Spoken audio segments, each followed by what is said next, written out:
Welcome to episode 331 of the show. If you are one of my regular listeners who likes to binge on the episodes, then this episode is to reassure you that yes, you are listening to the right podcast. This is the Sales for the Nigerian Wedding Industry podcast. However, if you caught the last episode in the midst of your binging, you'd have noticed that it started off with an announcement that you are listening to the Abeg Who Sent Me podcast. And that's because, if you've been paying attention, I mentioned that I was going to be interviewed for another podcast, a Nigerian business podcast that I discovered a couple of weeks ago, the Abeg Who Sent Me podcast, hosted by Titi Ekundayo in Lagos. And she's taken to interviewing business people in the entrepreneurial space, personal development, and stuff like that. So she interviewed me for the podcast. I can't remember when, but anyway, it was live, I think 2 days before. And in order to promote the show, I figured I'd just take the episode that we recorded and just plug in the feed so you guys can listen to it as well. So if you liked what you heard, So if you like what you heard, and you think it was a good break from listening to me drone on solo for about 15-20 minutes, and you think it's a good idea to have me vibing off someone else, then listen to her show where she gets to vibe with other people. And then rest assured that we are going to have future recordings, because I'm sure you can tell from the last recording that we didn't get through every single thing that I had planned that we would talk about. So we are going to have future episodes if you guys love them. Of course, they're all going to be sales and personal selling related, so there's some more to look forward to there. So, loyal listeners, do not be. Sorry, excuse me, I have a little bit of a cold. The baby is down with a cold, and as these things happen, one of the kid comes in with a cold, and before you know it, everybody in the house has a cold. The joys of parenting. So, where was I? Okay, yeah. So if you're a long-term listener, you came across the episode and you were wondering, whose feed am I listening to? Is this the show? What happened to Tavishima? You're still in the right place, but expect things like that from every now and again. And I think it's a good idea also to help promote the other people that I find, because even though I am Nigeria's longest running business podcast, over 300 episodes so far, I'm still keeping an eye out there for other useful resources that we should share, because I am not. Okay, guys, I am back. Apologies, because I'm sure you must have noticed that the previous recording, the first 2 or 3 minutes, was it ended rather abruptly, and that's because a phone call came in. I do the recording on my phone, and this has to be I think this is the third time that it has happened so far that my podcast recording has been interrupted by an incoming call. And I must say, I think it's kind of remarkable that we've done over 300 episodes and this has only happened 3 times, because every single recording that I've done has been on my phone. So I guess eventually I'm going to have to do like TT, as host of the Abeg Who Sent Me show, and start recording directly into a computer and get all professional like. But until then, it's still going to be my phone. I will just hope that the good luck that happened for well over 200 episodes where this didn't occur, we just hope for more of that good luck. Yeah, but I'm sure some of you will say hope is not a winning strategy, and you're absolutely correct. So I guess with time, I'll start looking for alternative recording solutions. Although I'm particularly wed to recording on my phone because it's convenient.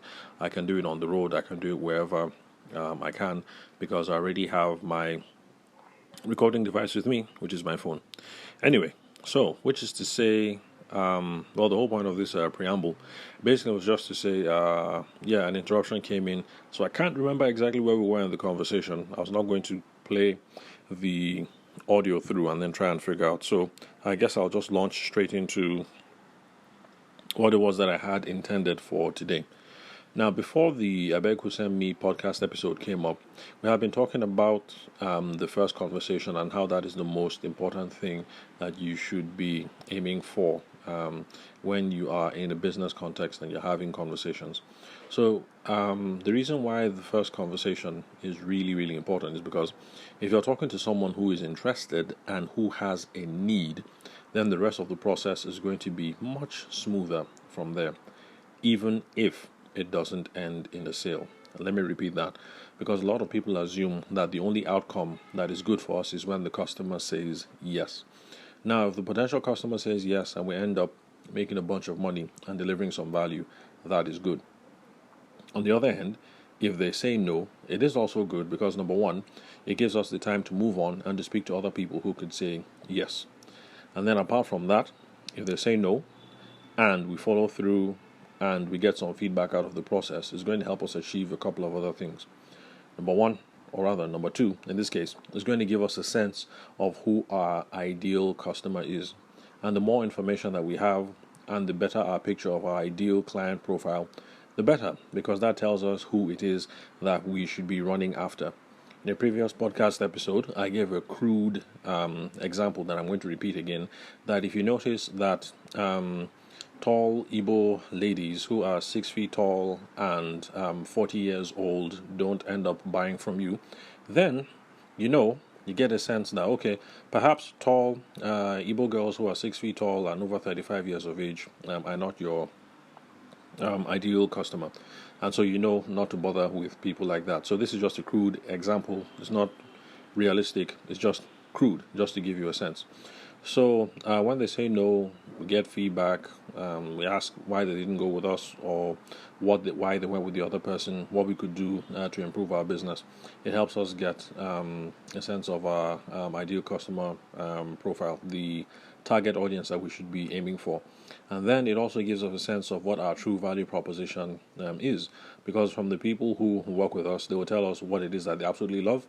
And for the people who didn't end up working with us and who went with someone else, they'll tell us what it is that they didn't like and what it is that they were aiming for. And then you now have some real honest feedback, both from the left and from the right, from people who love you and people who don't. You now get a very keen sense of what it is that people find most valuable about working with you.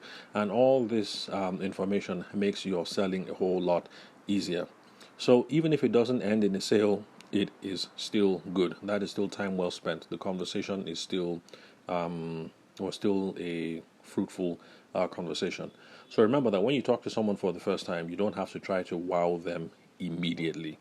Now, the goal should be trying to get them to agree to the first conversation, and that is stuff that we have talked about in the past, maybe 2 recordings or so, before the Abeg who sent me audio got uploaded. Now, how do you do that?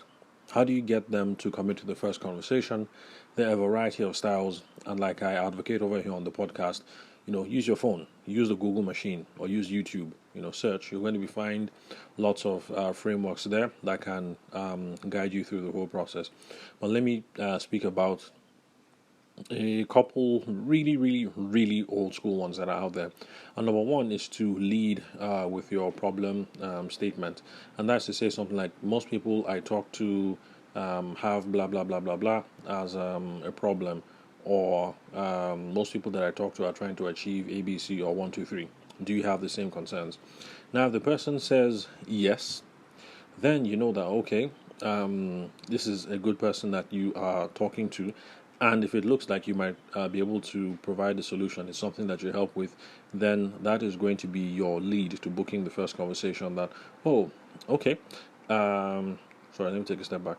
Okay, so that's going to be what you can use to lead to secure the meeting. So if your problem statement is, most of the brides that I work with tell me that they're tired of being photoshopped, how does that sound to you? Or do you have the same problem? And the bride says that, oh, yeah, she's tired of being photoshopped, or whatever it is on the wedding planning side or wedding decor side. Then after you guys have had that chit chat, then it's not going to be out of place to say, okay, if this is your problem and it looks like it's something that I can solve, then would you be okay with us having a meeting, you, me, and Bayo? Well, in this case, let's just say Bayo is her spouse to be.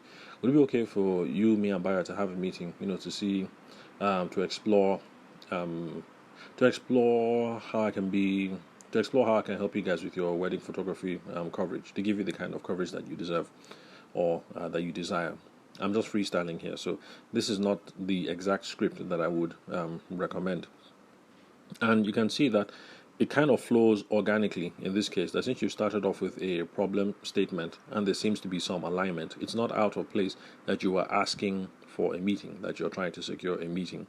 And so that is one thing that really, really, really old school sales professionals propose that you start off with. You lead off with your problem statement, and then you're going to be able to use that to secure a meeting. And then, of course, there's the other angle of coming at that, which is the value props statement. And one of the traditional formulation of this is to say, my happiest clients usually, ABC. My happiest clients usually 1, 2, 3. And then, of course, you also ask for feedback as well to see that if they're in alignment as well. I guess you can. Well, some people say that the problem statement thing and the value prop statement, that they actually are the same thing. So for all sakes for all intents and purposes, let's say that they are the same thing. So the approach basically would have been the same. In the example that I gave about the whole wedding. What did I say again? Photoshop, yes, that's what I said.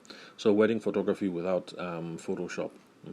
So it will be the same. So lead with your problem statement or your value prop statement. They're both different sides of the same coin. You just put it out there, state it, and if it's this problem that they have, or it's the kind of vision that they are aiming towards, then it just flows organically that you're going to be able to ask for the meeting. And then sometimes it also happens to be in the what's that thing called? Bridal fair, bridal expo context. And of course, you start off the conversation with what brings you here. I know it seems kind of silly to ask what brings you here because you're at the bridal expo, and so the assumption is any young lady or young man who walks up to you is probably going to get married. That might not be the case, but asking what brings you here or who's the bride, or to start off the conversation by saying congratulations, because I've seen some wedding planners do that. You say, oh, congratulations, when's the wedding? So what brings you here? When is the wedding? How can I help? Stuff like that. All those easy opener questions get them talking. It solicits some information. It gives off a sense of whether there is a need and whether they're the kind of client that we want to work with. And it's after we have gotten this background information and we have qualified them to be sure that there's a need, that then asking for the meeting just flows organically. But remember, the meeting is not going to ask for itself. The meeting is not going to take care of itself. It's something that you have to ask for. If you are stumped and you don't know what to do, an easy next step that I recommend to some people is just to say the next step is. So in this case, you'd say the next step is a meeting to ... So if you're one of those people who think that with the first conversation you've gotten all the information you need, and the next step is to talk over pricing and packages, then that's what you're going to say. The next step is a meeting for us to discuss pricing and packages. So would you be available Monday or Tuesday? Give alternatives. So we are available Monday to Tuesday. Do you want me to come over to your office, or would you come over to the studio? Let's see, what else? However it is that you want to ask for it, the most important thing is that you have to take the initiative, and you have to ask for the meeting. You have to ask for the commitment.